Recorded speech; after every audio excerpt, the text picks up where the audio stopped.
Welcome back, everyone. Guess what? It's been too long. It's been 2 weeks since the last one. We are now talking about episode 18, Turning Point 2, Season 2 of Mushoku Tensei. I have read the light Turning novel. point two, is it? Oh, Oh no, okay, wait, let's start again, alright? oh. Let's pretend that never No. Oh, no, it's Season 2, Episode 18, Turning Point 3. I've Oh my read God, the what light you mean? novel. Kyle is an anime person. Go ahead, Kyle. Say what you want. You'd think it was the My other way God. around, considering the Jesus blunder Christ. EliteAri just made. I would be embarrassed. Hey, everybody, Jarkey Bacon isn't here. EliteAri lied to you. Explain yourself. Yeah, I promised that he would be here on my community channel post, which you should be checking out. But then he made a mistake and he couldn't time it right or something. I don't know, but he'll be here next time. Not only is he not going to be here this week, he's probably not going to be here next week either. Oh yes, true. Maybe. Yeah, next week. I don't know what's happening. Either we'll be recording next week, me and Kyle, or we'll skip it until Bacon comes. We'll decide then. But for now, that just sounds unproductive and not capitalizing on the booming viewership here on the EliteAri channel. I would consider doing them immediately. That's probably what's best, yes. But Kyle, Turning Point 3, you were anticipating this episode. You were so unbelievably hyped. Oh my God, EliteAri, so what do you think, Kyle? Yeah, go ahead. EliteAri was streaming, as he does before these episodes come out, because he just can't help himself. And if you stream, chat, you might not know this, but the time just disappears. It goes very fast. Yeah. So you're like, oh, there's 2 hours left. Let me just stream. And then, oh my God, it'll be 2 hours. And then he just wants to watch it. And obviously, I knew it was called Turning Point 3. So I'm watching EliteAri stream. He ends it. And then I say, what the hell? I may as well watch this episode too. The fastest it has ever come out. I had to refresh the page to see if it was there a few times. That's how just flabbergastingly excited we all were, EliteAri. Yep. And then I watched the episode, and that because it's like what 1 a.m. for us or something. Wait, is it? Yeah, it's like 1:30 or something. I sent you a message, EliteAri. Do you remember the message I sent you? Something like, "Oh my God, we can watch it together" or something. You were so hyped. No, that was before the episode. After the episode, do you remember what message I sent you? Oh, yes, I do remember what you said. Do you want to say it? I don't want to spoil it here. Oh, I guess I can say it. It was something to the effect of, never put expectations on a mid-fucking series. Never has it been truer in existence than with this shit-ass episode, EliteAri. This boring, nothing episode that has now forever soiled the Turning Point brand. Also, EliteAri, let's not let my disappointment in this episode cloud the fact that I was right about everything. Continue. We'll talk about that. I want to see what you remember, what your predictions were, and then we'll see if they came true, But anyway. I've been talking about a letter for 6 fucking weeks, EliteAri. Very true. Anyway, I just want to say, I was very curious to see what you'd think, because I knew, before going into this, Turning Point 3 is not at all anywhere near as bombastic as the first two. Obviously the teleportation incident, the battle with Orsted, and now we have this. I guess we'll discuss with you what do we actually think Turning Point 3 actually is here. But yeah, it's not as bombastic, which is interesting. Clearly it is, obviously, this is a turning point in the story. I think it's pretty obvious why, why it could be considered a turning point by some people. But yeah, I was just curious. So it seems you didn't like it that much, or you thought it was mid, maybe an average episode for this show. Yeah. Was my massive major brained epiphany about the turning points, was that on a stream? Maybe was that on, I think it was on a stream, so we should say it for our friends here on the EliteAri Uploads channel. I think last episode at the end of the discussion, I asked you like, oh, what do you think? Or maybe I didn't even ask you, just talked about like what turning points were, and I think you gave, what was your answer? Do you remember? My answer was, obviously the turning points are actually when they're changing the timeline that Rudius isn't supposed to be in, so it's like the turning point for the whole world, not just for like the story, which I guess is the same thing. But then I did see a Crunchyroll comment that was like, oh no, EliteAri, where it was like, have you ever considered that the turning points aren't? And then it was something. I can't remember specifically what it said. But it was like, oh, I guess my prediction could kind of still fit. But obviously, turning point 1, you don't really know anything about what's happening. So it's not that big of a turning point. We're just in a different place. And now we got different friends and we're in a different explorational place. Bullshit. Nobody cares. Then turning point 2, lame ass fight. Nobody cares. Certainly no fucking dog fight over here. But then we get the meta element, EliteAri, where Paul's only supposed to have 2 kids. Greatest moment in Mushoku Tensei history. True. Coolest thing you ever heard in your life. So that's why in my head, I mean, like, oh my God, we're gonna get something like that for this one. But no, it was just exactly what I said. Somebody's dying. We need help. Let's go save Zenith from the ice dragon in the intro. Boo hoo. There was no turning point. We all saw this coming. I wanted to surprise EliteAri. Yeah, so okay, But what if it's firstly, actually a turning point because she's pregnant? So yeah, like, okay. So what I is think your I did conclusion? message you that. What do you think is the turning point here? Why is it called turning point 3? What is happening for it to be called that? I sent the greatest joke to him, chat, because we were watching it at the same time, and he was probably just a little bit ahead of me. And I got to the part where Sophie says she's pregnant. And I messaged EliteAri. I said, "If the turning point is this dumb bitch being pregnant, I'm gonna kill you or something." Mm. Turns out that that's maybe the case, but also he's got to leave, which means his life will never be the same in this little what's the South Park thing, EliteAri? This little snow-clad town or something, or this silly university, whatever. So you think the turning point could be either the pregnancy or the letter that arrives? You think those are the two I think candidates there? it's the choice. Does he stay or does he go? And he left. Oh my goodness. It's an interesting interpretation. I guess for me, my overall thoughts on this episode, I guess my overall thoughts on Turning Point 3 as a whole, I think this hit harder in the light novel because I think it is far less. It's not even the predictability because even here, I don't think I would have predicted it in the anime if I didn't know it was coming. If only for the opening that spoils, I guess, what's going to happen later. But I don't know. I felt it. I felt the emotions. I think the final scene with Norn I think it's the best one in the episode because obviously Norn is like the best character and anything with her is the best. I think it is. I think it's great. I think it hits all the emotions you want it to hit. The pregnancy thing, the letter thing, contrasting them so quickly. And just, we'll talk about, I guess, the final scene with the music and stuff, but I think it does a very good job. But yeah, and I think the thing I was most anticipating when it came to this episode was the conversation with the man god. I knew this was a massive part of Turning Point 3. Oh obviously. yeah, he was back. Yeah, which I really like that conversation. But I mean, once again, I've said this, I think when we were first going through the anime for the first time, like right at the beginning, the man god is just, they've perfectly captured the man god. It's the only part of like this season that I think is up there with season 1 in terms of production. It's fantastic. I love it. Anyway. He's so wacky. Yeah, it's certainly interesting, isn't he? But we'll talk about that conversation, right? I have lines of dialogue. I have important things we're going to talk about. Anyway, so this episode is basically split into, let me see, 1, 2, 3, 4, 5. Okay, it's like 5 parts or something. And the first of them is Rudy spending time with Norn. Okay, and we have, again, one of the best scenes or best shots in this episode. What do you even call it? Like best cut, where it's like the episode opens and Rudy sees Norn walking and she's like walking like behind her friends or something, and then he waves at her and then she like looks and then she does wave and then she goes back and then she she takes a break and then she waves back and I'm like, this is the cutest thing I've seen in my life. This is so great. I don't remember this from the light novel. This is a great anime edition, so that was fantastic. I like that a lot. And then. Yeah, so he spends some time studying with Norn, and they briefly talk about Ruger's sad stories and wanting to do something to help him. And then Rudy decides to start working on his old plan of writing a book about the Superd. So do you remember this plan from season 1? I do, and then I was like, oh, we forgot about that for a little while. That's kind of funny. Yep, so fantastic. He's going to, try and recuperate, is that even the word? Recover the the Superd's reputation by writing a book, basically. And he's not sure how to present it. So we get like a nice montage of him brainstorming, in these different locations, walking around his room. It's pretty great. And then when he's studying with Norn one day, Norn asks if she can help because Ruger told her a lot about his past. And, she just wants to help Ruger out because she likes him.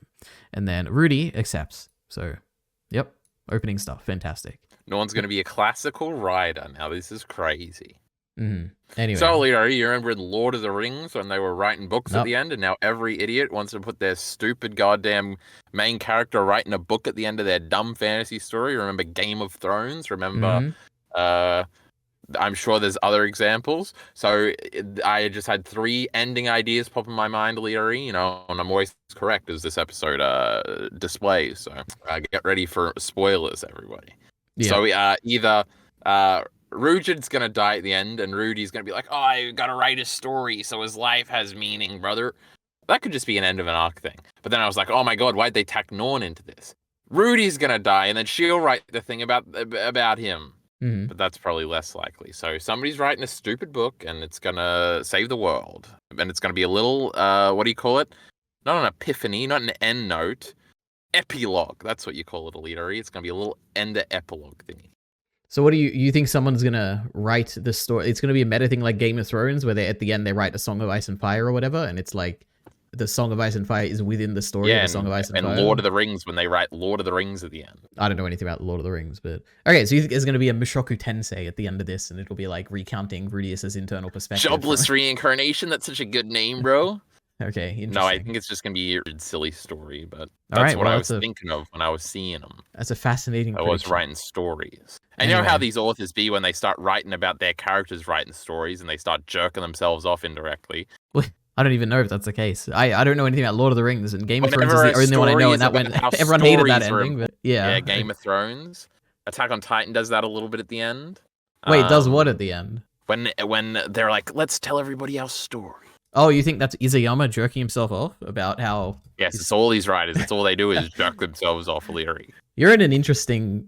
We've probably talked about this before, but as far as I understand, you don't really care about the author that much when it comes to your interpretation of a story. But this is like an No, and I important think part of the it's pretty interpretation. based, actually, Leary. I'm just being funny about it. It's fucking sick, bro. Oh, you do like it. It is just so. It is just kind of arrogant, and it's like, well, I like that, Leary. Interesting. Okay. Anyway, so that's the time with Norn, and I know how much you hate Norn, so we'll stop talking about it. But I know how much you love Aisha. And next, Rudy spent some Excuse time with me. Aisha. I liked no one's last episode. I don't know if you did, but okay. Yeah, I did. Remember all the thingies. The comments were very happy, except for yeah. some of them that weren't so happy still. You know why they're happy? Because they're used to you beating them down and telling them how terrible something is, and when you finally say that something is like, it's perfectly fine, they're like, oh, I guess you thought it was No, okay. remember, EliteAri, I spoke with far too much passion to just think it was fine. I guess that's true. Do you remember that comment? I do remember that comment, which we read every one of your comments. Okay, please keep leaving them. True. Even Kyle, if they have spoilers, so please don't spoil anything. But anyway, next, Rudy spends some time with Aisha. So Rudy asks if everything is good with her because, she's helping around the house and, so on and so forth. And she asks if she can be paid, basically. That's like the one thing she wants from Rudy. And then the two of them, they go shopping and Aisha buys some things. So she buys some pots for some seeds that she found in her trip. She buys some curtains for her room. And I guess throughout all of this, she is using this cute face to manipulate Rudy. And that's like an ongoing, what do you call it? A motif, a trope? I don't know, where she's like doing the cute thing and Rudy's like, of course. And she's using Rudy's and Ariel's name. And climax with her asking for sex later. So this is going to be great. Yeah, pretty much. Yeah. She's like, what did she say? Do you remember I'm sure you don't, but she's like, save some of that lovin' for me. Yeah, that's right. Yeah. Yep. And he's like, absolutely not. Dad would kill me or something like that. So anyway, we then, I guess... No, that's why I'm not going to fuck my little sister, bro. Dad would be so mad, for real. Yep. And then we find... Oh my god. I mean, we pretty much are almost done with this Aisha stuff. The last thing we do... I mean, this is the cutest thing. But she's like finagling the rug dude, and it's funny and it's cool. Yeah, it is funny and cool, and I like that. And Aisha, I guess this is the most characterization we've gotten of her as an adult, I guess, where... Not an adult, but like older than she was when she was like a 5-year-old. Leary just had a Mushoku Tensei moment. What does that mean? Wait. Oh, thinking she's an adult? I understand. Yeah, no, I understand. Okay. She's smart, I guess. She's manipulative. It's kind of interesting. Anyway, the next final thing we learn about Aisha here is that we learned that Lilia never let her decorate her own living space. And then we get like a cute scene where she's sitting on her bed and she like hangs the new curtain up and it's like cute. It's like, oh, she has this little like pretty little curtain in her room now because her mum never let her had one, I assume the people that are very mad about Julie, oh my god, EliteAri, clap for me, I remember the name. Well done, impressive. I assume they're also very mad about the indentured servitude of Aisha over here. I wonder if they would be. I think it's just like the elves in Harry Potter, and we're all very mad about that, EliteAri. Yeah, I think this is far and away incredibly way more bad than what's happening to Julie. I think Julie's situation was perfectly acceptable, and that was completely a very strange outrage for people to have. I think everyone should be outraged at what Aisha is like, the way that she lives her life, and she's like obsessed with helping out Rudius and because of her mother's manipulation, and this is all bad stuff. I think people should be outraged about this. I haven't seen any of it, but yeah, I truly don't think people actually care about the series that much, like the haters or whatever.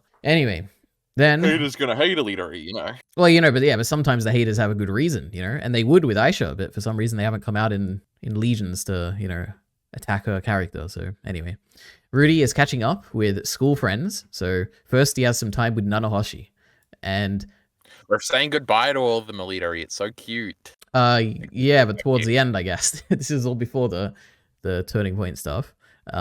Unless the turning point's already happened. Obviously, this is the last scene we're going to get of them all together, EliteAri. I had already figured that out at the time, and everybody else has, so this is the show doing the little thingy. So what did you think about Nanahoshi's experiments, which she outlined in this thing? She gave us I was the so five excited for or it to six steps. maybe be Nanahoshi fucking something up and exploding the whole town or something. I was like, that would be sick, bro. Mm-hmm. But no, it wasn't. It was Nope. boring stuff. Yep. So Nanahoshi And then I was like, is. all of the turning points have to do with Nanahoshi. Oh yeah. Okay. I guess. Yeah. Interesting. But not this one. Yeah. So I guess the stages of the experimentation we get are that first step is inorganic matter, which is done. You know, we summon that water bottle. Then she wants to summon organic matter.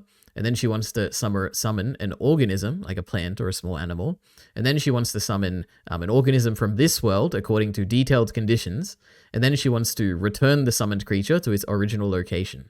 So those are the steps. Now into its original. Gee, wait a minute, Carl. Your internet just messed up. Say that again. No, there's no way it did. It did, definitely I did. said, how is she gonna know that it returned to its original location? Well, I mean, if it's in this world, they could just check, I assume. Like, if they summon it from a certain place and send it back. But what if it's a little froggy and it jumps to the other pond? Well, I mean, you would design the experiment so it's like something that, you know, I don't know, maybe you summon it So from a place where it's somebody's looking. contained. I don't know. Yeah, maybe. Somebody goes to where it's from. I guess we'll see. Idiot EliteAri. But I totally thought she was talking about sending things back to the real world. I mean, that's the ultimate goal, right? World, so. I mean, but maybe she's just gonna do that with herself. Maybe she did, and maybe it was a mistranslation. I guess we'll never know. But that way, you really couldn't possibly know. Yeah, very true. Okay. Yeah, you know. Well, I guess there's probably ways you could get a rough estimate. Because it depends. Like, for instance, if something is like really cold and you summon it and then you send it back and it like, and then you bring it back and it's like cold again, it's like, oh my god, I must have sent it to the same place or something. I don't know. Maybe not. We'll get to this later, I'm sure. Nanahoshi mentions having seen. That brings up a whole bunch of things. So I was like, what if you sent it to the sun, bro? But like, is this planet just Earth, similar sizes? Does she have to approximate the exact coordinates of the universe to this very specific part of the universe, which is our little planet EliteAri and her little country in it? How would she ever do that? Oh my god. It's just all falling apart when you think about the capacity of the whole universe. Mushoku Tensei is bad. Yep. Then we get a mention of you-know-who. So Nanahoshi says, oh, I'll have to go see you-know-who again to study conditional summoning. And she says that this person is an authority on summoning magic. So who is this, Kyle? Who is she talking about? Well, it could be Dragon Warrior Orsted, but I don't know, probably not. She doesn't want to say it because Rudy will have another little soy panic attack like he did that one time, remember? Pussy, but True. Or in the episode you said was turning point 3. I remember that. So interesting. Could be Orsted, could be someone else. No, that was not in that episode. That was when he met Nanahoshi again. So that joke where you tried to say it was me, but it was actually you, which was a very Kyle Entertainment joke, EliteAri, I'm proud of you, was wrong. What was your turning point 3 episode? Oh, me saying that. I guess that was probably me saying that. I don't even know. Let's keep going. As a reward for helping her, she gives Rudy a summoning circle that not even the Mages Guild knows about, and it summons a lamplight spirit which follows the caster and emits light. It was drawn by the person she mentioned, the you-know-who person. And then she says she'll give Rudy something even better if the next experiment succeeds. So that's the time with Nanahoshi. Yep.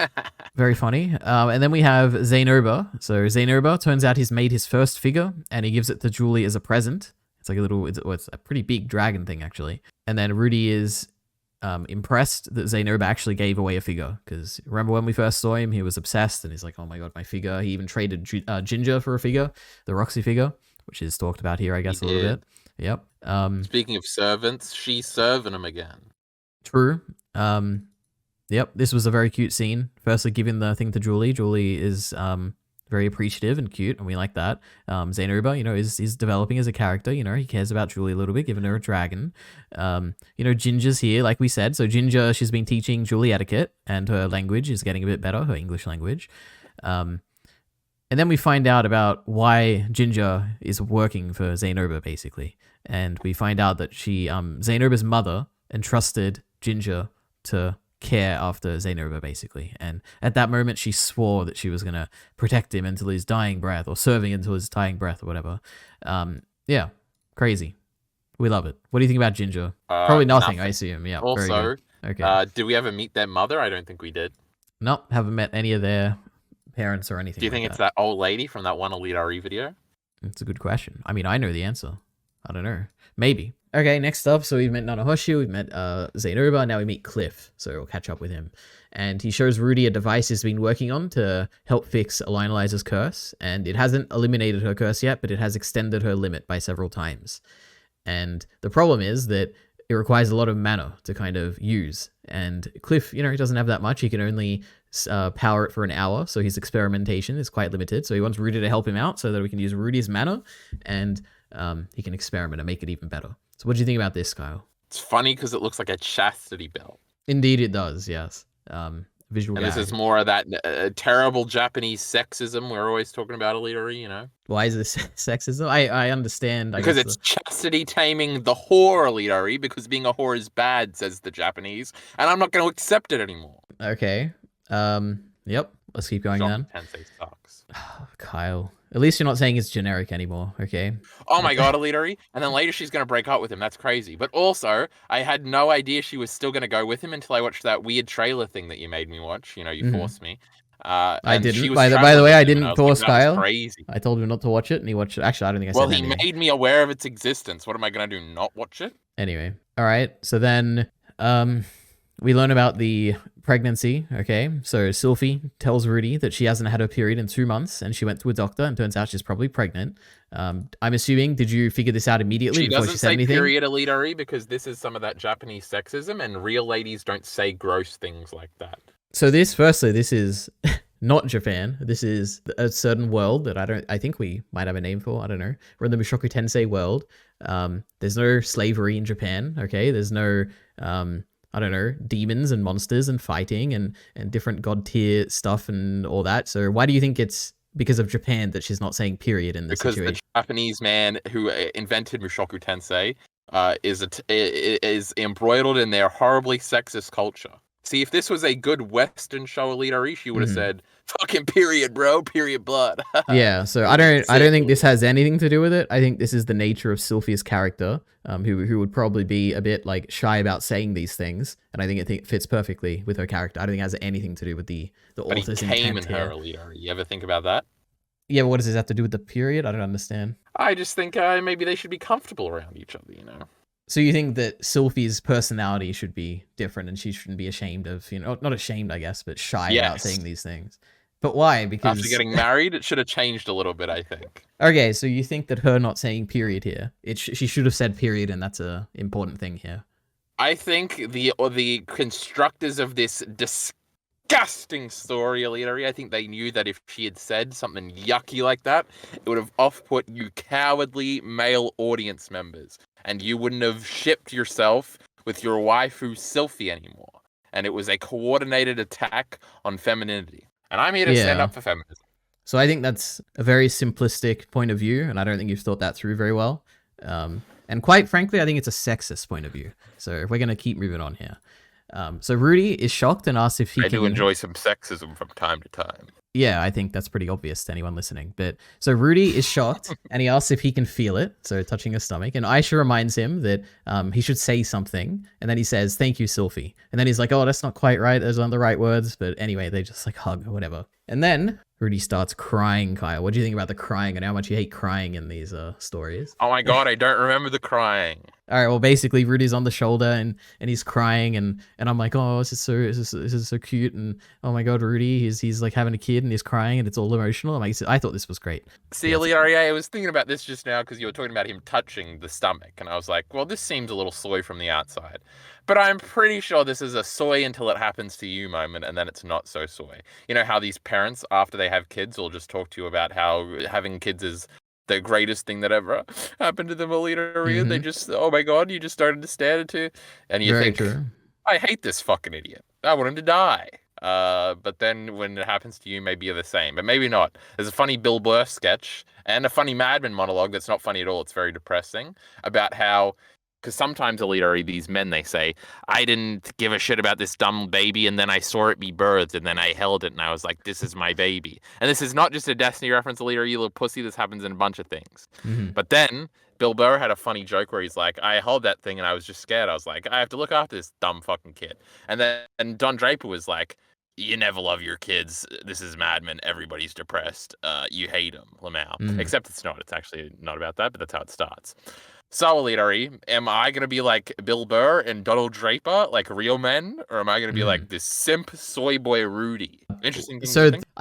I think you're completely mixing everything up here, because that moment they have is after the child is born. Rudy is crying here not because the child is born or he feels an attachment but to the it's kind of child. the same thing. No, it's not even at all. I don't think he has any feeling toward the child. Because they also here. all do it about the. And then I put my hand on her tummy and I said, "That's my little kitty in there." So you think that's like a very strong emotional moment, like a life change? I don't that's in think a so. million movies. Okay, what's one thing it's in? Because all the examples you got, I agreed with, and I was like, that makes sense. Ask me for examples when I say this is from everything else, because I can never ever think of one. Hey, so Minato does it in Naruto, I'm pretty sure, but I think she's pretty pregnant at that point. But it's the first time we've seen him, so it counts. Pussy. Okay, in the comments, let me know. Is that true? Does that character actually do that in Naruto? You know, EliteAri's never seen. I'm not believing you, because all the game touching EliteAri. Who's the baby Minato's touching? I don't even know what that question means. Where I have no idea. That's a character. He's touching his wife Kushina's stomach, and there's a baby in there. Guess which character it is? That's Sasuke. I don't know. I don't know any It's Naruto. Naruto, you fucking idiot. Oh, you little Naruto, pussy. crazy. Oh my gosh, that's crazy. It's flashback. That's All actually right. a pretty big spoiler. Make sure you forget that before you watch Naruto. I definitely won't. I'll remember it forever. But okay, so I don't think your point here, it's not even a point. You were just like talking about your. Well, it's not experience. even a point. I wasn't even critiquing the show. I'm just saying it's a little soy, my soy. Actually, No, because I was saying no. You completely missed the point. You were talking about how having a child is like missing, like it changes Rudy as a character or whatever, because it's like, oh my god, I'm so sorry, my kid. He's not even thinking about his kid in this situation. I don't think the kid has anything to do with it. I think he's thinking about how far he's come and how he's going to have a kid. It doesn't have anything to do with having a kid. Oh yeah, because we have to filter this through this fundamentally flawed isekai premise. Yeah, I think far since I was a soy boy. I do think the character of Rudius is fed through Rudius' story when you're interpreting it. True, I do think that. And I think you I think you just don't. I don't know. There's just so much you don't understand about the story. Is what I think is going on here. EliteAri, you got the comments. That's all you got to think about.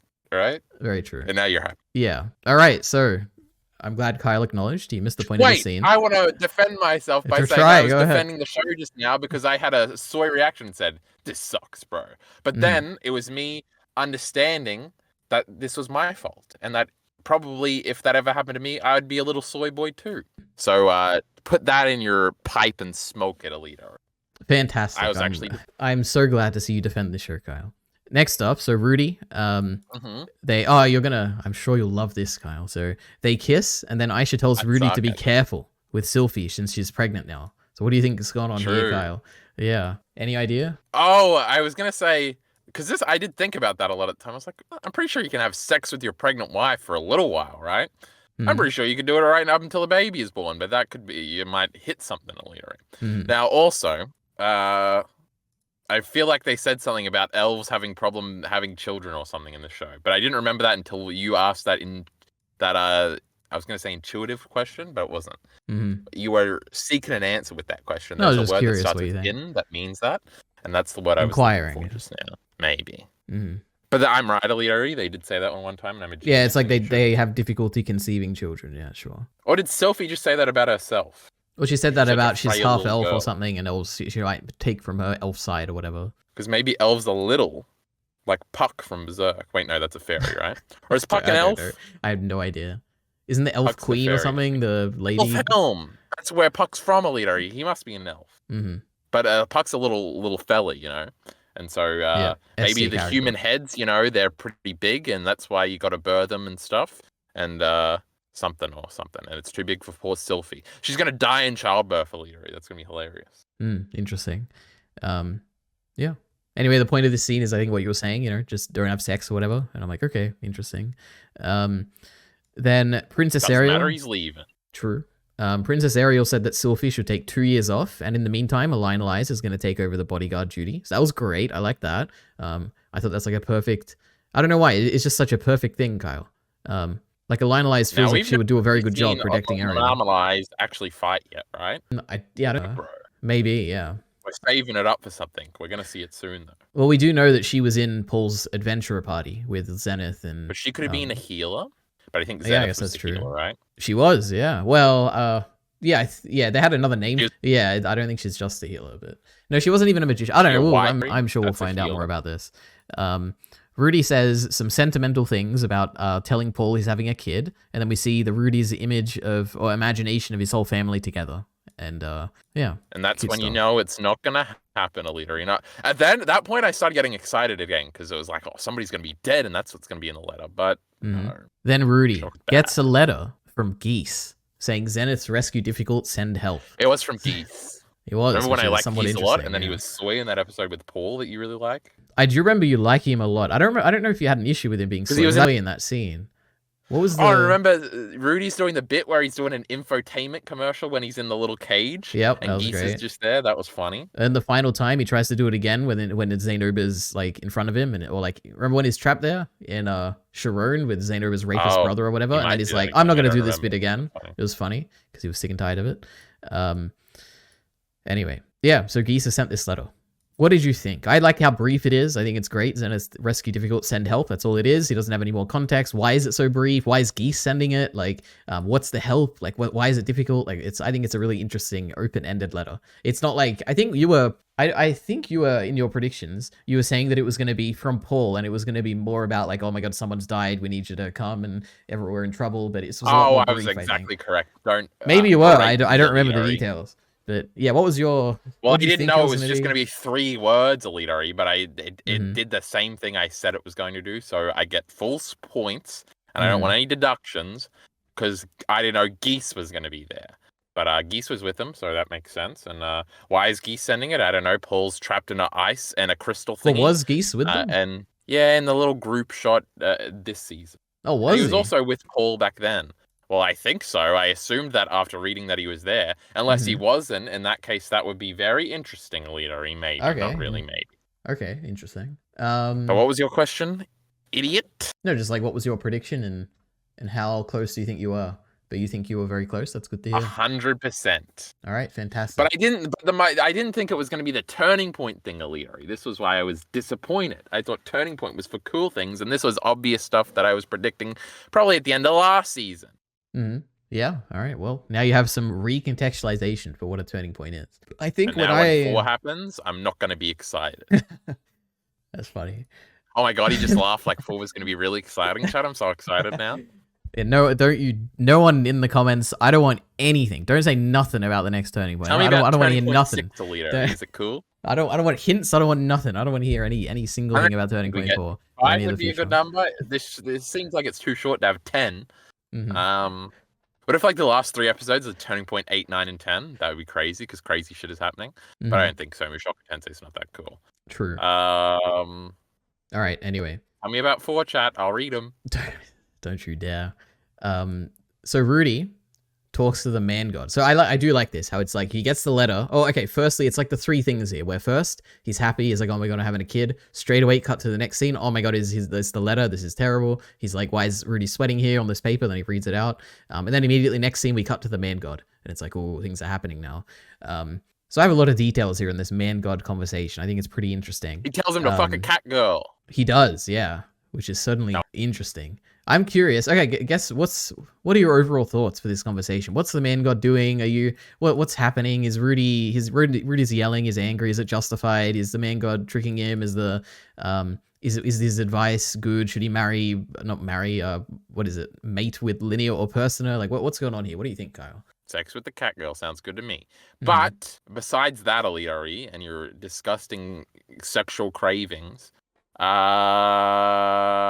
obviously with this silly man god, at some point we're going to hate him and think he's a bad guy, and it's either he will be a bad guy and then we're going to kill him or something and we'll be on Orsted's side because he doesn't like him very much, or he's going to be a bad guy for a little while and then we're going to get the big explanation about how he summoned little Rudy here so he could help him, and all of his misleadings and all of this bad stuff he led Rudius to do that affected his life bad was all worth it in the end because we got to fight Perugius or Laplace. I can't remember which one's the bad one and which one's the good one. What if they're the same person or something? That's crazy. Who was the guy kneeling in that one episode? We'll never know. That was... Wait, the kneeling guy was Al Manfi, the teleporting guy, right? Is that who you're talking about? Oh my God, you're not supposed to be able to teleport, EliteAri? Why are you just spoiling? Well, we'll get details. I don't want to explain it. He was teleporting. I'll say his power has nothing to do with like the other outlawed teleportation thing. Spoiling more, yes. My goodness, after he told you not to do it. Very true. Spoilers for thee, but not for me. Mm-hmm. Or something. What's that saying, EliteAri? Did I say it right? I don't even know. Maybe. Okay. Anyway, so that's what's going on with the man god eventually. But right now he's just like, teehee, do this or do that or something. Mm-hmm. And he's telling him not to go. And last time he did follow his advice and he got his penis back. But this time he's not gonna follow his advice. And probably maybe initially the mission will be good and we'll save Zenith, but then on the way back, everybody gets wiped out in an earthquake, EliteAri. Mm-hmm. And something bad happens. I don't know. Yeah, maybe the big battle will something, I don't know, big things will happen. Who knows? Anyway, so Rudy talks to the man god. Let's do the recap here. So Rudy asks what's going on, and the man god says it sounds like trouble, but nothing has changed in his advice. And he said that he didn't trick him before. If he goes to Begarit, he'll still regret it. What do you think he's going to regret? What do you? I guess besides the earthquake, he's not going to see actual... the early moments of his child, EliteAri, because it's going to take a year to get there and back, or no, just to get there. I think. Mm-hmm. All right, now so that's one regret. Or we could do a bigger thing, like, while you're not here, the big bad guys invaded and they killed everybody, and you would have been much happier if just dumb Zenith and Paul died, rather than Sylphie and the kids. That could be bad. But it's probably just I missed their live and now my kid hates me and I'm just like Paul or something. Yep. Interesting. So Rudy says that he gets it now. So the man god is telling him that he'll regret going to Begarit, but he'll also regret not going. But the man god says that that's not something what like a hard EliteAri. Yeah, and the man god says that's not what he was saying. So up to this point, he's already made a lot of friends. He's done some growing himself. He's cured his condition. He made up with his sisters his sister, and he got married and fathered a kid. So all of this is like he didn't regret it up to this point, is what the man god's pointing out here. And then Rudy is still angry at the man god for telling him to not go to Begarit, and he insists that the man god is tricking him. And the man god, once again, he says that he didn't trick him, and he'll give him the same advice now. Stay clear of the Begarit continent. You'll regret going there. Then when Rudy asks why, the man god says his lips are sealed. So why do you think the man god is like being all quiet here and not telling him why? I guess he's kind of always been like this, but... yeah, because of the plot EliteAri. But maybe there's a cool explanation to cover up that fact. But also... this Begarit place. So obviously they're gonna save Zenith. This show is for babies, so nothing bad's gonna happen. So what are they gonna regret, EliteAri? You know, maybe something cool. Roxy dies having to save Zenith. Not gonna happen though. Paul's gonna die. Who cares? There's nobody else there. Now the real cool part is whether or not like this is how we get Eris back in or not. I don't think so, because I think we're gonna give it the Roxy word. We did the Sylphie thing for like a season and a half. Now we'll do the Roxy thing, and then we'll get to Eris later. You know. Interesting. If you remember, EliteAri, Silly, Rudy, and Roxy have only been on screen together for like 3 minutes in like one episode. It's very true. Yeah. Yes. How long has it been since the It would like literally the last time he would have seen Roxy would be episode 3 or 20 something. years. Yeah, I think it would be at least like 10 years. I think like a long time. Anyway. He's not 15 now, EliteAri. He's older than that, right? Yeah, it's like I think he's 17. I think. Oh my god, and he would have been like 5 or something with Roxy. I think so. What 10 years, 11 years? I don't know, something like that. You know, this trip itself is going to be very long, so we'll see. So Rudy. Oh yeah, and did you see the episode title for the next one was like Desert something? And I'm like, oh, it's a traveling one. Not only is there not a cool twist, but now we're doing shitty traveling episodes. Oh. I don't even know what type of episode do you like in the show? Like, what would you prefer to see? Oh, let's get to the Zenith thing so something cool can happen. Or we're just going to be running around. Maybe it'll be cool, EliteAri. I don't know. Wait, so you don't like the character episodes? You don't like the traveling traveling episodes? You don't like the fight episodes? So what type of episode do you like? The one where we learn about Paul's 2 kids. So you like the plot episodes? Yes. Okay, I would never have expected that. I should just watch a plot video on YouTube and there'll be no difference, right? Or you just like read the light novel and everything is plot, you know? It's all written in words, we're all describing what's happening. I told you last time, everything that's soy wouldn't be in writing. Okay. But you're afraid to read it because, I don't know, it's too difficult. I can't even read Game of Thrones, EliteAri, and I like that. Yeah. So Rudy asks what he's going to regret and how he's even supposed to weigh his options without knowing anything. And the man god says he's being greedy since most people don't know anything. which I guess that makes a lot of True. sense. Yeah, this is like a change up in Rudius's interaction with the man god. We've never seen him yell at him. Usually he's like very like dismissive or like nonchalant about it, but here he's angry. He's like trying to demand things of the man god. And Wasn't he get super his angry way. one time? I'm sure there's probably has been a time. I don't even think there has been a Because time. that's what I'm like. He's always mad at this little man god. So That's always what I'm thinking. so there's like the first time, which is after the teleportation incident, right afterwards, like even before he wakes up to see Ruijerd. The man god is there, and they talk about either the reincarnation, that's the thing of the dragon god, and trust this man, he'll look after you, or like he'll just trust him and try and help him or whatever. Rudy's very like he thinks he's dead at that point, so he's very like submissive and like he like doubts him, and there's not much anger there or anything. The next, I mean, there's like a few other minor things, but I think the next big one we see him at is when he's at well, there's a few, but the next one I think that is big is when he's at what do you call it? Sharon, like where Aisha and Lily is, and Rudy's like they're talking about how I made up with my dad, whatever, and I think he's pretty subdued there as well. And then the next time they speak again is when, well, maybe not the next time, but the next big time is after the fight with the dragon god, right? In Turning Point 2. I feel like he was mad at the beginning of season 2. Eris left me. Why'd you let me do that? Well then, okay, he would have talked to him when he was with EliteAri, remember? Making the decision of whether to come to the school or to go to Bagarit. That would have been the last time. I don't think he was angry there at all. I think he was more like upset, I guess, maybe? I don't even know. I don't think I've ever seen anger from him. I don't remember. But I guess it's possible, and I'm just not remembering the details properly. But to me, this feels different because he is so angry at him, but maybe it isn't. I'll trust you, Kyle. I'll trust that he was angry that one time. Anyway. You always should, EliteAri. You always should. Yeah. So, Rudy replies, "Who cares if I'm greedy? I don't want any regrets." Unbelievable. He's just like Levi. Isn't that crazy? The man god tells Rudy to take a moment to think. The answer is pretty obvious. He's been at the school for 1.5 years. His sisters took a year to reach him. If he hadn't come to school, his sisters would have been sent to Azura with Lilia's family. It's the same situation now. And then he says, "What will happen to Sylphie and the baby if you leave on a journey? You'd need to travel to Bagarit and back. Would you leave your wife alone the whole time?" So it's basically, Are you sure these dumb fucking magical idiots haven't figured out a way to go places fast?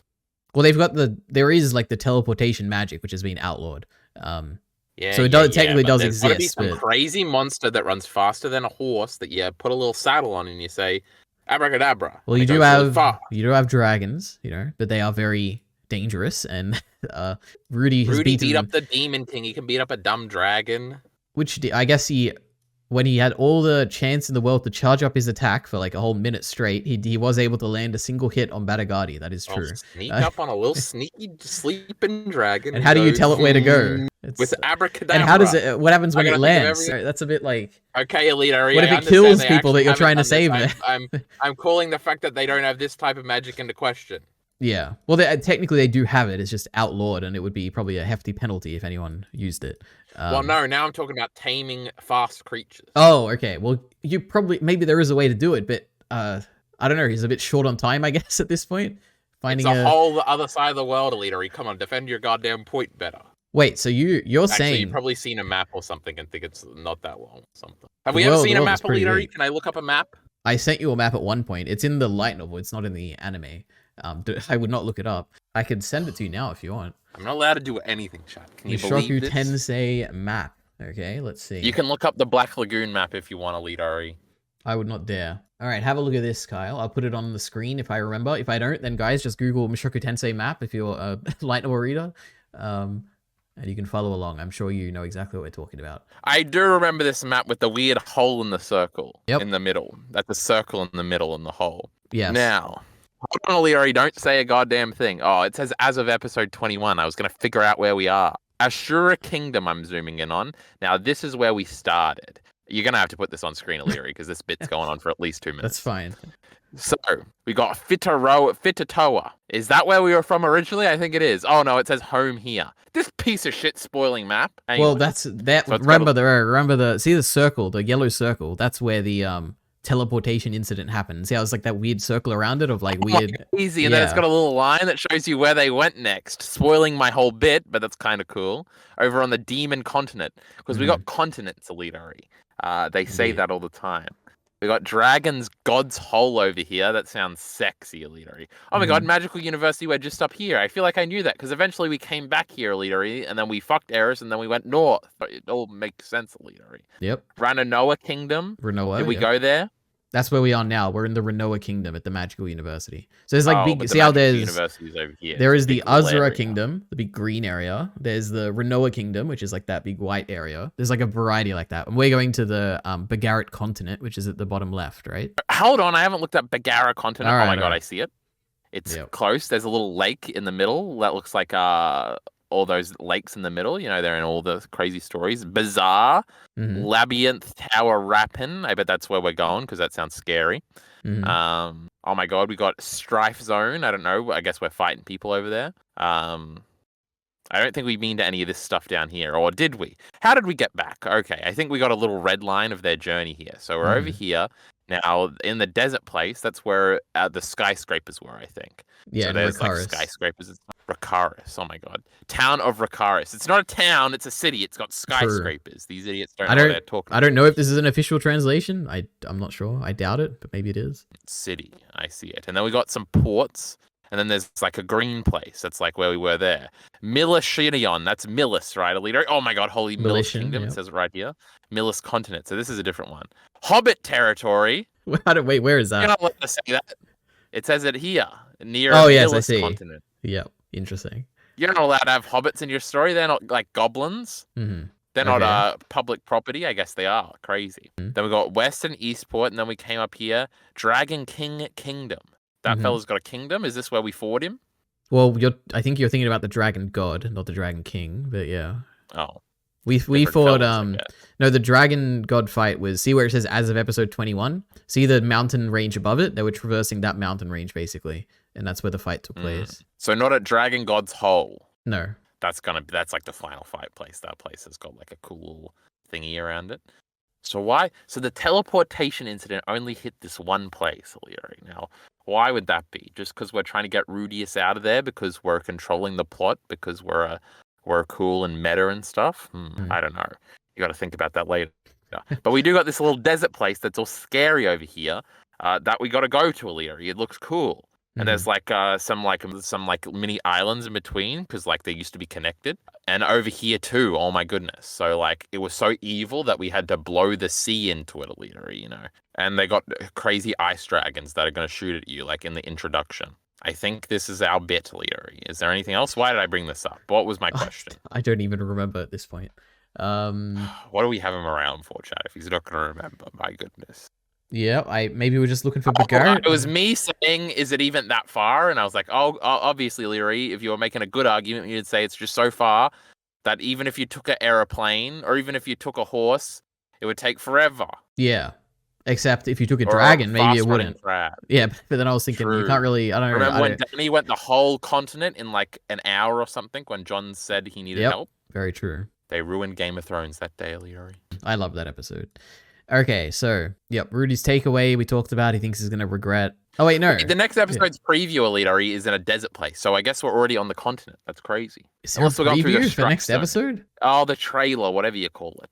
Well, that's not the trailer for the next episode. That's a trailer for, like, the rest of the maybe we're just swinging around. Maybe we're gone, but is there anybody to see if we go past the hometown? They're all gone. Yeah, perhaps. Ghislaine and Eris left. I wonder where they went. I bet they went to Dragon's God Hole and they conquered the world. Oh, maybe if he's going through, he'll hear rumors about Eris's great adventures and he'll be like, Soy, she left me. Fantastic. When's Eris coming back? Who knows? Okay, so Rudy's takeaway, is that he'll end up with regrets no matter what he chooses, and the man god says that is the case. If you go to Bagarit, you'll miss out on a great opportunity. So the man god suggests that he stays. Because the man god is so adamant about him staying here, then Rudy decides to stay. And the man god has one final piece of advice. At the next mating season, Linear and Persona will challenge you. Make sure to start a relationship with one of them, and you will gain even greater happiness. So, interesting. We already talked about that a little bit. But it's that's the coolest, that's the thing closest to a cool thing in this episode, EliteAri. Now fucking EliteAri, Rudius likes that. But that's not going to bring him happiness, that's just going to bring him sadness, because Sylphie's going to find out and she's going to go, you bastard, and slap him. and then is going to ruin their family, and Aisha's going to wag her little finger in his face saying, that's not good. And Norn's going to be like, you sicko, fuck you. And then just bad things can only come of that EliteAri, because it's going to get out. These silly cat girls, when they pop out a little baby EliteAri and it's got a little Rudius head, everybody's going to know what's up. Yep. So there's no keeping that one a secret. But how would that bring him happiness? Because then he'll realize that Sylphie wasn't the one for him, and he gets to leave and go live in the Catgirl Society, where they're all polyamorous, but it's only women, and he just gets to fuck the women all day. Just let me write this goddamn story, EliteAri. Very true. You're a genius, Kyle. Oh, however, what could it actually be? And the question is, will we ever find out? Because Rudy has decided to go on his journey. Yeah, one day we're going to do something weird. This is going to be the very end, and we're going to see what the timeline was supposed to be like, and we're going to get all the little details, and it's going to be sick, EliteAri. Interesting. But today is not that day. It is not indeed. So my God, I don't remember that scene. But he doesn't know nothing, Chad. What I do remember is this scene with the man god, which I love. Whenever the man god is in the story, it's always, some of my favorite parts. I think it's so interesting. He's so kawaii and weird. Yeah, he is so kawaii and weird. I love it. It's fascinating. Yes. So then after this interaction with the man god, Rudy has to decide what to do, basically. He wakes up. Turns out he's been tossing and turning in his sleep. I was going to say something, but I don't know, we won't talk about it. He thinks about it more, and even just... Why not? It's a man god thing. We're not going to talk about it. He thinks about it more, and even just getting to Begarrett would take at least a year. And Sylphie tells him not to worry about her, but Rudy says that he won't go. So Rudy's made his decision, Kyle. Isn't that great? So now... Except he hasn't. He hasn't. Yeah. He might change it later. I guess we'll see. So Rudy does a little bit of reflecting. So he reflects on two main things here. One is that the letter said send help. So something must have gone wrong. Okay, that's his first conclusion here. A genius conclusion, I must say. The second thing is that the letter came from Geese, not Paul. So it is possible that he sent it before he met up with Paul's group. That's a big scam, and Geese is just going to rob him when he shows up, and it's going to be hilarious. That also could be the case, but I don't think that crosses Rudy's mind. He says that it's possible that he sent it before he actually met up with Paul, right? Because they both arrived at Begarrett independently. Because remember how Geese was saying he was going to head to the Begarrett continent at the end of last season. No, I didn't know that. So he's heading separately, which is funny. So it could be a funny little thing if he's like, well, I'm not going to leave my family to save this Geese pussy, but I got to save my mommy, so I guess I should go. Yeah, so that's his first possible thing. But he also says that they might have already saved Zenith, and because the letter has come late, they'll cross each other on the road, and he'll waste 2 years basically heading there and heading back and not finding them, and yeah, they could just miss each other on the road because of just how slow the communication is in this world. So yeah, crazy. Bunch of reflection there. It is logistically interesting because stories never have moments like that. So for Mushoku Tensei to be thinking about that is kind of interesting. Yeah. But go ahead.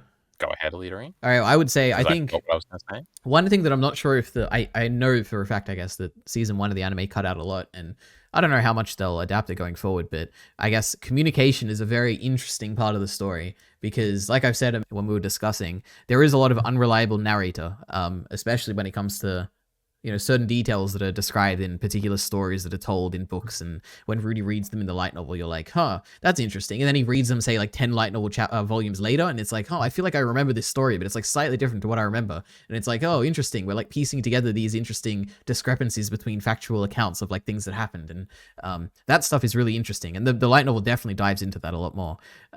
But this thing about like communication and how it travels around the world and takes a while, and like sending 2 letters just in case the first one doesn't get there. Like these are all interesting aspects of the world of Mushoku Tensei, I guess, that I think the light novel does a good job at. So yeah. Yeah. Anyway. I had a point about traveling, EliteAri, but I can't remember. Oh my god, he's going to travel just like season 1. Remember when they traveled to the demon continent and everyone loved it? True, they're traveling again. There was... I give up. All right, so Rudy asks for advice. So first... he goes to EliteAri and EliteAri basically says that he should stay here and she will go instead. So she'll break things off with Cliff because he has the potential. Yeah, go ahead. Yeah, there's like a bunch of kind of interesting ideas here. Like I'm not going to go for Geese, but I there's also you get a piece of news that's clearly calling you to do something that you should do, but you do sort of think of ways to be like, that's not what they actually meant, Lamau. I don't want to do that. the big geese is probably they already saved Zenith, maybe, especially when there's some ambiguity there. You can just sort of, and I feel like whenever I have a situation like this, I always do think my way out of it for like an hour, and then an hour later, I'm like, oh no, there's no way that's actually happening, Lamau. Yeah. To the point where Alana saying she would go is almost like acceptable. Like I could see if I was in this situation being like, well, okay, maybe I don't have to go then. Like at least I'm doing something. Like if you think about it, if you're like, oh, if I leave the situation how it is, bad outcome. They're gonna die. But if I go, much higher chance of good outcome, but also I have some bad outcome, gotta leave, etc. But if Alana goes, then there is a possibility of both being a good outcome, Lamau. And I could probably live on that hopium, EliteAri. Yeah. To the point where I was curious if Rudy would, but obviously we've seen the intro and this is obviously the way the narrative has to go, etc. That was an interesting tease. There's another one because he talks to Zenoba and the situation, and I can't remember what Zenoba says, but I remember thinking that was slightly interesting. And then the one before where he sort of is like, when he's giving any thought to not going, I thought all of that was a little bit interesting. Because obviously he's going to go, and I assumed Mushoku Tensei sucks, bro. So he's just going to go, Lamau. We don't have to think about cool stuff. But they thought about cool stuff for a little bit, you know? I think it's interesting you think that it's obvious that he had to go. Is that purely because of the opening, do you think? Because you know that like stuff's going to happen? No, because I could be making this up, but I swear I said the we gotta go help Zenith idea like last season. I feel like it's just it's the only thing. I don't know if you're okay. Wait, so you would have said that initially, but then he has a whole discussion of whether to go to Zenith at the beginning of this season when he's still at like he's struggling, he's having the depression. He goes to Sarah or whatever. Then he's like, oh my god, EliteAri is here telling us to go. So let's go. And then he has a conversation with the man god. And I think at that point you were like, oh, eventually he's gonna go. I don't know if you knew that he was gonna like make friendships, get married, have a father a kid or whatever. Like I don't know if you anticipated at that point if he was gonna spend this much time at the university, basically have a whole life set up here. I don't think you knew that at that point. You may have said that, oh my god, eventually he's gonna go. I hadn't watched the show yet. Yeah, but you're trying to claim that it was obvious that he was eventually gonna go, but I don't think it was that obvious because initially they already curbed your attempt at thinking he was gonna go by having him spend so much time at this university already. So I don't think it's that obvious. There's at no point where I thought they weren't going to Zenith, but my misconceptions probably helped this because I thought him and Sylphie were leaving for this season. Remember that, EliteAri? I thought they were going on adventures or something to at the end of the last part, and obviously they would end up with Zenith. And obviously this pregnancy thing is a convenient way to have it so when just not like, well, everybody, we gotta go. I was gonna say something before that about it when you were saying silly stuff, EliteAri, silly stuff you were saying. Yeah. I feel like as soon as I saw that Sylphie was at the university, it was obvious, oh, this is the Sylphie arc. But I do remember if you go back and listen to the discussions with you and Bacon, I kept asking, like, how long do you think we're going to spend at the university? And both of you kept severely underestimating how long we're actually going to be here for. Like, I think you were initially saying, oh, we'll be here for like 3 episodes and then we'll leave. And then you were eventually coping and you're like, oh, we're going to be there for like the end of the season and then we'll leave. And it's like, I don't know. I think you have, it is more. It was a few more episodes and then we left. Mom, sorry, leader. Yeah, you can play it down as much as you want, but I don't think that you were as predictive of what you thought because, like, you can play it now as though, like, oh, I knew all along they're gonna leave. I don't think it's that obvious. I think there are a lot of mistakes you can make in your assumptions, and they can be like they can be unfounded. So the Zenith plot thread was we were never gonna do that. I just don't think it's obvious that at all. You can keep making the prediction at some point in this season. Oh my god, he's gonna leave now. Oh no, wait, he's gonna leave now, and eventually you're probably gonna be right. But to say that, like, the obvious direction of the story is that they're going to save him eventually, I don't know. Her. I just don't say, oh, sorry, save her. Unless whatever. That's a crazy reveal. I don't even know what I said. But yeah, save her if I said the wrong thing. Yeah, crazy. I don't know. I don't think it's that obvious. I feel like Mushoku Tensei doesn't have much of an overall plot, right? It's just sort of Rudy going around with his friends and his characters. And obviously there's a few lines of, like, reunite with Eris, reunite with Roxy. And then obviously once everybody got displaced, we got to we had to reunite with Sylphie, but we already got that one out of the way. True. And then we what was I saying? And obviously saving the family becomes a thing at some point. And Zenith's the only one we haven't saved yet, so we got to do that. And then at some point, Perigius is going to come down and interfere with something, and then we're going to be like, Well, we got to go and do that, and that's how Okay. it'll end. When you say Perugius, who do you actually mean? What's the character The you're saying? bad guy, Oh, obviously. Laplace, the demon god. Is that who you're That saying? one, Okay. that's the one. Okay. I remember I said before, him and Perugius are the same guy. Yeah. That's a Interesting. popular But Final when you Fantasy game in I'm that not gonna name. situation, when you're saying Perugius, do you actually mean Perugius, or is there someone else? Do you mean Perugius as in the guy in the castle or whatever? You think it's a theory that they're the same person? I'm just seeing if you're mistaking it with like Orsted or something, or is there anyone else you're thinking of? No, not Orsted. He's Okay. obviously a good guy. He's too cool. Yep. Interesting. Okay. Cool. I like these theories. They're interesting. Okay, so They didn't EliteAri's. like my Zenith theory, Chad. He did. He said loved, it wasn't even my theory. I loved your Zenith theory. I just think that without the opening, I don't think the direction of the story would have been that obvious. I don't think. Without the opening, I might have thought about it a little bit. Yeah. Like maybe he could stay But- when he says he's going to stay initially. Yeah. Okay. Excellent. That's all I wanted to hear, Kyle. Okay. Yeah. So Rudy goes to EliteAri and she says that she'll break things off with Cliff because he has the potential to be the next pope. So she doesn't want to hold him back, and this will be what's best for him. This was kind of an interesting reframing of their relationship because they fell in love very quickly, and it sounds like EliteAri is pretty easy to give up that relationship. I thought that was kind of interesting. Yeah, I think we're either doing the meme where she's self-sabotaging and that's sad, because she's a whore and this is sexism and whores just can't be saved, EliteAri. Or wait, there was an actual point after the meme point, but the meme point's true too. Or she's just such a good girl, EliteAri. She may be a little flamboyant here and there, but to save her friends, she would do anything, including sacrificing what she cares about. Oh. Fantastic. Okay. Then Rudy, after talking to EliteAri, he goes Why can't to... she just tell him I gotta go do this thingy? Well, I guess she was like, no, he's gotta move on. Yeah, she wants him to be the Pope. Oh yeah. Yeah. Popes suck though. That's dumb. Interesting. Yeah, so Zainoba. Rudy goes to Zainoba. And Zainoba... It'll be cool because that's still gonna happen, right, EliteAri? And then like at the very final arc, they're gonna reunite for a second, and he's gonna be the Pope or something, and he's gonna be like, I'll give it up for you, EliteAri. And she'll be like, no, darling, you've come so far. And they'll have a little mutual moment. Oh, it's just going to be like Eris and Rudius, EliteAri. I don't know what you mean by that. They're going to have a rekindling moment at the end. Oh, okay. And leave on good terms. Fantastic. We love it. Okay, so Zainoba assumes that Rudy is already chosen to go. Doesn't even question it. And he's sure that Rudy will sort things out quickly and come back.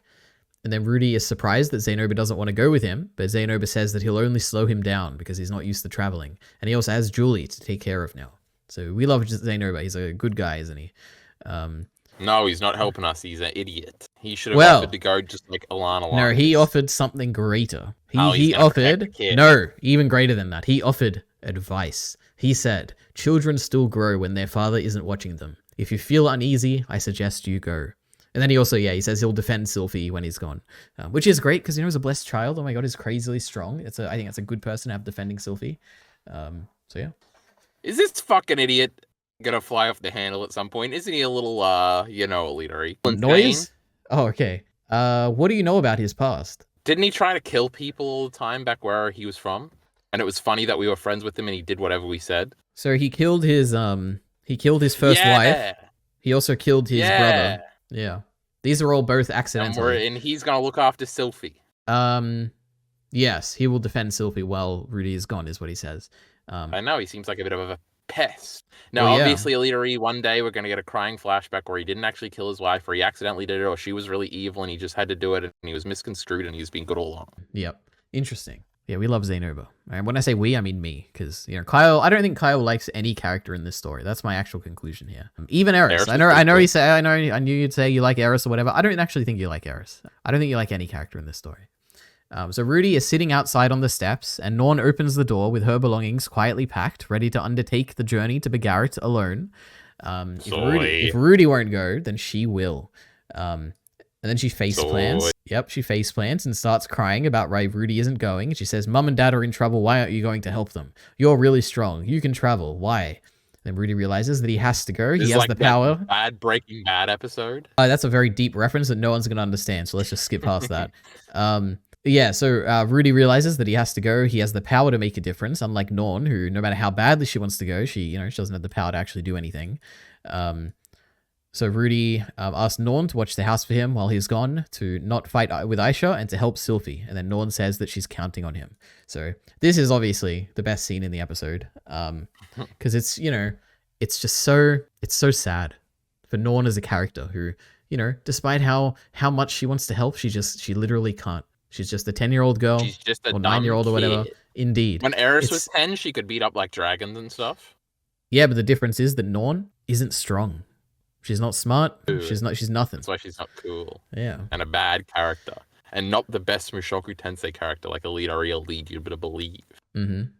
So yeah, we love but it. EliteAri, it's actually better than Breaking Bad because the choice wasn't entirely taken out of Rudy's hands. He was still gonna make this choice, right?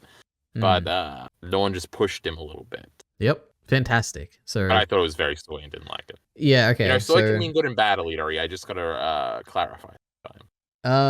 Yeah, so I guess for anyone listening right now who doesn't understand, what does soy mean, Kyle? It's when something genuine happens, and I hate genuineness. Yeah, all right. Or cringe.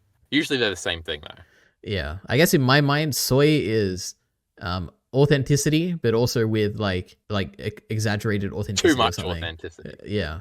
Yeah. Which I don't think this scene has any of that, but I guess to you, I can see in your definition. Oh, she fell down and she just can't do it. And if she could, she would do it. But you have the power to, so you should do it. Soy. Seen it a million times before, EliteAri. Yeah, I'm trying to think. Like, what's an example of something that actually is soy? Like, what's like something for you? I thought you were gonna ask me for an example of when it's happened in something else, EliteAri. No. In Mushoku Tensei, what's an actual? Enough of the joking. What's the actual? What's a soy moment? I'm sure there are some. Now, I'm never joking, EliteAri. Everything I say is genuine. I just say it. But not the sexism, right? You're joking about the sexism. Absolutely, 1,000,000,000% not. You think this is a multi-series review bit, EliteAri. I was trying to save you here, Kyle. I was trying to show how you're not actually sexist and that you're joking. See, the Chainsaw Man fans, they just take it on the chin because there's none of them. But we have some Mushoku Tensei fans, so I got to deal with it from them. But Mushoku Tensei is obviously sexist. There's no debate about that. I'm saying you're being sexist about, like, what is it? The benevolent sexism, reverse sexism, whatever. I thought, that is a joke. Well, that's good. But what are we saying? God. Oh, it's thinking about actual soy moments in Mushoku. Yeah, I'm sure there is something. Well, I do think this moment is soy, but I think everything is soy. But I just think this is a bad example. Something has to be clearer than this. Or in anything, give some whatever. Attack on Titan, I don't know, something. What's like an example of something that's like soy? You're not allowed to ask me for examples of anything. Okay. But this isn't. I'm not even trying to call you out here. Shut up! I'm being an EliteAri. I'm biting time. Trying to help you. All right. Soy. What's soy? Like the go-to example, not in fiction, but in real life, is like, oh my god, a reaction video to a new Star Wars trailer when they're like really excited and they're crying and they're being so soy. And the Millennium Falcon, they soy out. Yeah, that's a good. But example. what's like one in a story like the Tyrion story thing I was talking about, where they're jerking each other off when he talks about how it's just a story brings people together. That's some soy shit right there. So it's like a platitude in a story that is so universally said that they're like, oh my god, now they're doing it authentically. What they're selling. I don't know about that. But I guess that doesn't really apply to them. It's just like, oh, yes, she's going to fall over and you should do it, Lamau. Yeah. Soy. We'll think about this later, right? So I like how Kyle... No, you know what it actually means? Like, so bad it's good, then it means good. Exactly. This is... You nailed it on the head. It's just like the word generic, okay? If it's a Kyle, it just means whatever he wants it to mean. It means it's bad or it's good, and sometimes it's like soy, and sometimes it's generic. I've seen it before and was unimpressed. Yeah, and sometimes it also means, oh my god, it's generic and they did it so well. But generic can never mean good. Soy can mean good sometimes. So they're slightly different. When does soy mean good? What's a good soy moment in the Mushoku? Oh, I love soy things, EliteAri. I think soy is good. I don't know. I swear, what was the last thing we talked about? I remember I did a soy bit where I was like, this is really good. In Mushoku Tensei or something else? No. Of course it's not Mushoku Tensei. Something good. It would have had to have been Chainsaw Man, but I can't think of an example. No idea. Anyway. Okay, now I actually have notes. I don't know. Let me skip over them. There's probably something I haven't mentioned. Oh yeah, I actually... This is going to be the worst comments by far, EliteAri. I'm being very mean today. Maybe. I guess we'll see. But don't worry. People love this episode, EliteAri. Or was other... Because I did see some other Crunchyroll comments that were a little disappointed. But I think it's like when I commented on your video and I said shit was mid on God and people just responded, so no combat equals good? Because clearly they didn't know who I was, which was funny. Yeah. And I think on the Crunchyroll comments where I saw people saying that this wasn't cool, that's what people were responding. Like, oh, because there was no combat, you think this episode wasn't as cool? Because obviously people in like Turning Point 2, because there was a lame ass fight. Yeah. I believe, I'm not sure, but I haven't really seen much negativity about the episode, even like from the, say, the anime So subreddit, you're for saying I got instance. no hope, EliteAri. They're all I going to be also, good well, anime. when it comes to this audience, which is I would assume majority light novel readers, I think they're decently, like, I don't think I've really seen much negativity about this episode. So I think it's decently, at least normal, like, better than average at best. But I also don't think I've seen many people say it's like perfect or anything like the Norn episode. So I don't know. Maybe it's just like a really good episode overall. That's what my sentiment would be from the people, and also I guess my general sentiment is it was like very good. There was a really good stuff, but it was no like turning point two for sure. Like that's the highlight of the whole show, and it will be topped So eventually, EliteAri. but it's going to be tough to top it. Oh, it's Yeah. going to be topped eventually. You said. Without Now, a doubt, it there's was no topped right question. before it. It Wait, was topped right before it with that dogfight, and that ain't getting oh, topped. Now, true. the what do we call it? What was I going to say? Oh, EliteAri, you know how there's all those videos that definitely exist where it's like every turning point ranked. It's number Oh 3 yeah, always sure. at the I bottom of can't the say. list. I can't say. No, no, no. There's Oh, turning point okay, 5 no. sucks Here's too. I here's what I can understand. tell you about the turning points. There is no one. Please don't comment. If you're listening to this, leave nothing. I don't want to know your opinion. Nothing, because Kyle's gonna read it. It's gonna ruin it when it happens. But Rank them, chat. there Rank them. is. I can tell you that there's a very clearly one turning point that is everyone universally I think would agree is the best. Surely, like I'm pretty confident that everyone's gonna think that's the best one. Write it It down. hasn't Write happened off yet. on It my will happen Google eventually, I'm Doc. sure. It'll But be funny. I'm not gonna say when it is or whatever. But I think it's universally the best one. I would say that besides that, which I think overwhelming majority would agree on, I think the others are like you can pretty much have a split. Like people would probably argue for each of them being the best one or whatever. That's what that's what I would take from most people. I've seen a lot of arguments for why this is the best one, or the one before, or the one in the future. I've seen a bunch of them, and people they feel very very strongly about it. But I think there is very clearly one that is the best. But we're not going to talk about it anyway. Do the chapters in these light novels have titles? Or is it just like eras? Yeah. Each chapter has a title, and within a particular chapter, you can have like Eris or Paul or like different character little subdivisions. But for instance, this one, the chapter title would be the third turning point. That's what this chapter title would be. Not turning point 3. They even say it in a different order. That's so book orientated. Oh my god, that's so cool. So yeah, that's interesting. It's not like Game of Thrones where it's just like Bran. No, that's like within the chapter. I guess later on they start titles. doing that in even Game of Thrones where it's like the Tyrion, Tywin. What's his fucking name? Theon ones are all different titles and shit. Mm-hmm. I guess another difference for the anime and I guess you can kind of make it.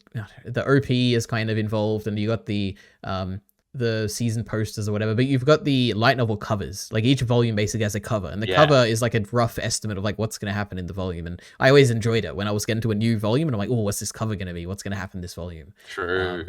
So we're almost at volume 12 right now. We're still in volume 11, I think, halfway through it. Yeah, volume 12 will be the next. So we're gonna do all of volume 12, and then that'll be the season. Most likely, I would assume, but you never know. They could go further. They could skip chapters that they haven't included. There's a lot that could be done. That means nothing cool. It's just Zenith stuff for the rest of the season. Perhaps, yeah. Or Crikey.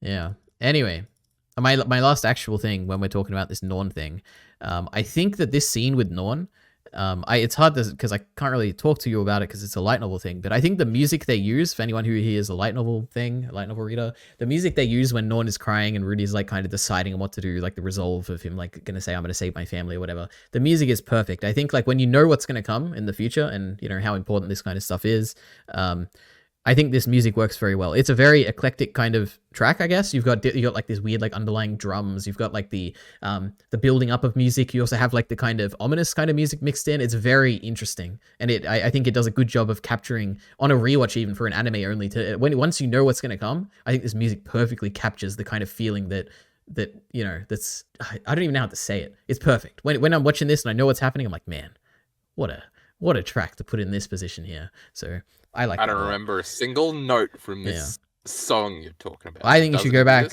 and listen. I think it's interesting. It's not a classic. It's just not a typical. Like, I don't know soundtrack. A single Vinland Saga song. Whenever merely Vinland Saga or Jarkey Bacon are soying out about it, never heard any of these songs. Yep. If I got to read subtitles, I'm not paying attention to the goddamn music. I'll tell you that much. Just notice that when you watch for the dub, music. Wait, hold on. This is a great topic of discussion. All right. Yes, if I'm watching a sub, I don't notice the sound effects. If you watch a dub EliteAri, the sound effects, they're just everywhere, and they're kind of annoying and bad. But if you're watching a sub, then you never hear any sound effect. You don't register them because you got to read. It's not true, I don't think, but Am I just a retarded EliteAri? No, I mean your I logic thought about makes that sense forever. about how like you're focusing on something else. But I always notice sound effects. I like JoJo's has the best sound effects. I watch that and subbed. I don't know. I guess I noticed it in the reverse, where I'm watching a dub and I'm like, God damn! Like, there's so much ASMR, like Attack on Titan. What do you call the little thingies they ride around in when they swing like Spidey-Man? The omnidirectional 3D mobility gear. You always hear the little sound effects all the time in the sub. Obviously, you hear them in the dub, EliteAri. Stop getting me mixed up. Right. In the sub, you hear them sometimes. Like if you're like, "Oh, what's this sound?" I'd be like, "Oh, it's a 3D omnidirectional maneuvering gear." But in the dub, it's just everything. Every footstep is the loudest thing you've ever heard. You're just registering it. But it is a very different experience, you know. Sometimes, like if you're supposed to be just like glazing over a little bit, listening to a monologue, it's different than when you gotta look at the bottom of the screen and go, "What the fuck is this motherfucker saying?"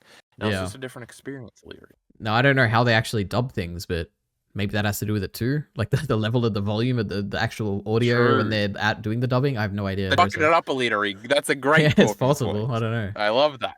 I love that. I guess I don't notice that in Black Lagoon. I think this might just be things that I've watched in the sub and then go and watch in the dub, maybe. I don't know what psychological phenomena is going on, EliteAri. I'm just losing it. Yep. All right, so... You can't make fun of me, chat. I'm delusional. Yeah, you're mentally... They already wrote all their comments. Yeah, I understand. My only last thing, actually, I went through my notes. My only note I have when I was like going through and watching for the first time, and I can't believe I didn't mention this, Kyle, is that the animation and the art at the beginning of this episode, mostly the art, was terrible. This is the worst it's ever been in this entire show.